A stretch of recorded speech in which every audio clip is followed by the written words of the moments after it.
हर हर मोदी घर घर मोदी फिर से हुआ कमाल है।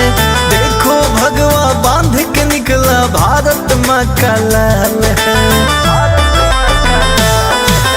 हर हर मोदी घर घर मोदी फिर से हुआ कमाल है। देखो भगवा बांध के निकला भारत माँ का लाल है। बह गए सारे विरोधी ऐसी धार आई है। बह गए सारे विरोधी ऐसी धार आई है। फिर से भारत में मोदी की सरकार आई है।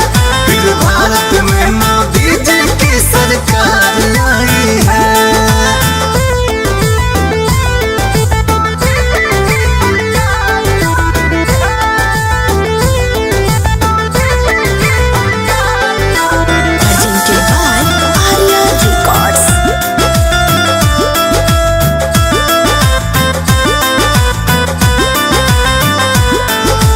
मोदी है तो मुमकिन है, सच हुआ आज ये नारा है।